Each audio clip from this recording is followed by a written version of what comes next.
AITA for not allowing a girl to go to the washroom because she was going there to cheat.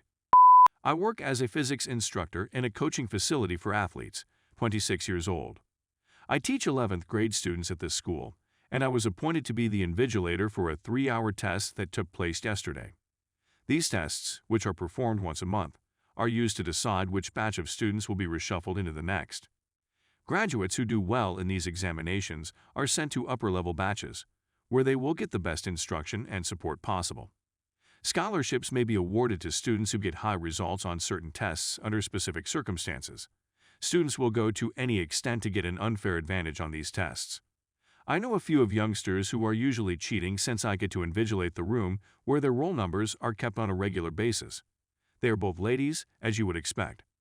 They usually spend the first 2.5 hours jotting down the answers on a piece of paper beside the solutions, which she scrapes off the rough section of the question paper, and then concealing it somewhere in the lavatory for the remainder of the time. When the other person comes from the toilet, she conceals it and uses it to fill out the answers on her response sheet. This process takes around 5 minutes.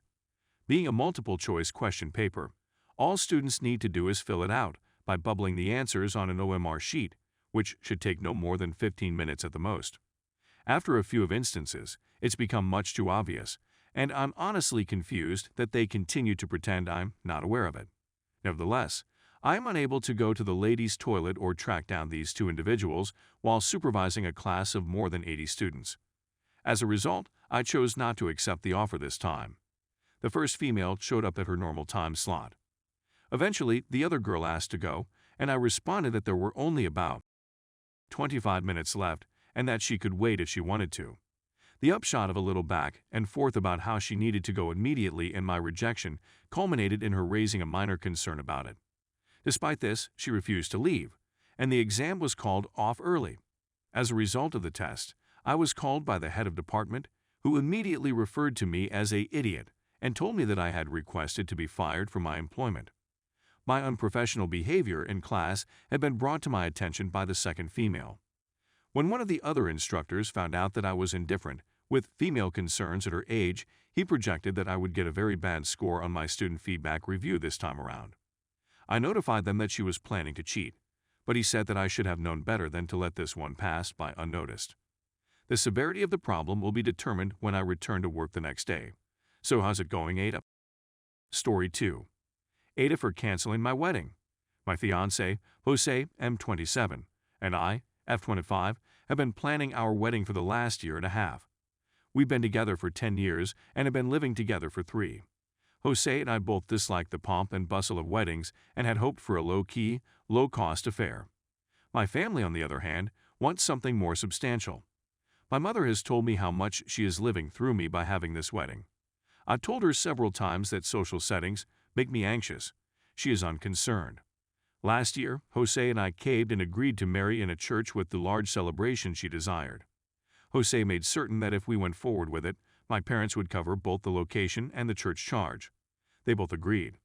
The planning process was hectic, and it produced a lot of friction between Jose and myself. It turned out that the source of the stress wasn't the wedding preparation itself, but rather the wedding as a whole. With the aid of my therapist, we discovered that being a bride reflected many of the things my mother chastised me for as a child and served as triggers for my CPTSD. I informed my mother of my misgivings. Her reaction was to mislead me about my therapist's diagnosis and insist on the wedding going through as scheduled. She jokingly suggested that I take some CBD or have a drink to keep calm throughout the wedding. She's also started drinking to avoid face her thoughts, and she sees it as the only thing she has. She isn't taking it seriously, and my father isn't going to assist. I discovered that the private chats I had with my father regarding her drinking had been shared with her. It became so bad that she drank 18 beers at my wedding shower and yelled at my sister-in-law for calling her out for drunkenly my brother in front of family. However, Jose's family does not drink since their grandpa died of alcoholism. I'm sorry they were placed in the situation of having to keep an eye on her. To make apologies with my SIL, she decided to take me on a vehicle journey where she shouted at, gaslit, and berated me for accusing her of being an alcoholic. She apologized half-heartedly for this, expecting me to forgive her and go on. As a consequence, I've stopped communicating with her. Jose and I called and canceled the large wedding, opting instead to marry privately in the courthouse on Saturday in front of a small group. Half of the venue deposit was non-refundable, so we opted to take out a little personal loan to ensure that we didn't owe my parents anything at the end of this. His family is entirely supportive, whilst mine is sending letters and begging with me to be a better person and reconcile with her. I realize I've made a lot of mistakes in this saga. I should have established my limits far earlier in this fiasco and remained steadfast in my refusal to have the wedding. I wanted to know whether I was being unreasonable from a third party. AITA, edit. I'm honestly taken aback by how much attention this has received in the last few hours. I can't thank you all enough for your nice thoughts and advice at this weird period. I suppose I anticipated a more mixed reaction when I posted this article, but reading all of the NTA has definitely thrown me for a loop. I've now subscribed to several of the subreddits suggested to me by other survivors of narcissistic parents, and I can't thank you all enough for taking the time out of your day to reach out. Jose and I will be staying in North Carolina with my mother and family in the future, and we can't wait for the smaller, more private wedding this Saturday. For additional perspective, as mentioned a few times in the comments, the automobile journey I had with my mother was not when she was intoxicated. In order to satisfy the character restriction for the post, I forgot to specify that this occurred on a different day than the shower. Please accept my apologies if I misled anybody. Update. I married the love of my life and my partner of 10 years yesterday in a little garden ceremony. There were 15 persons in attendance, including friends, relatives, and Jose's close family.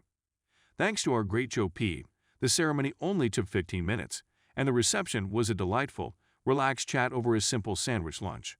We were able to reconnect with friends we hadn't seen since the epidemic began, as well as create great memories with individuals who were ready to accept and love us without condemnation. My mother, upon learning that I had gone to NC with the family and arranged a private wedding without her, sent one of my aunts yelling at me through email the day before the wedding. Catholic guilt, gaslighting, the works. I went all in on telling my family precisely how I felt and dealt with my mother and them. They had the arrogance to fabricate a scenario in which Jose is nothing more than a controlling abuser who destroyed her first email. He's attempting to take me away from them and persuade me that he's telling the truth. They want me to forgive my mother and be the greater person, despite the fact that I have detailed the magnitude of her abuse to them. I ripped my aunt a new one through email, calling them all out as cowards for not coming to me to tell me the purported truth about Jose before. You know, giving pomp, fanfare, and accolades for marrying him.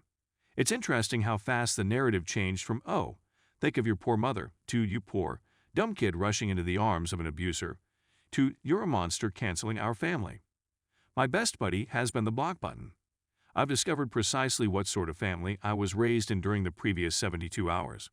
In some ways, I'm sorry that it had to come to this, and see with people I thought were meant to love me. What I've discovered is that their type of love is conditional. My mother also requested reimbursement for the venue, and we wrote her a check. She has still opted not to cash it. We have adequate paperwork to indicate that we gave her the check. Jose has warned her in writing that if she does not cash the check by the 21st, we will stop it and pay back the debt. Thank you to everyone who has contacted out with words of support and information for dealing with a narcissistic, poisonous family. Jose and I were overjoyed to finally be able to have our wedding on our own, surrounded by the people that meant the most to us.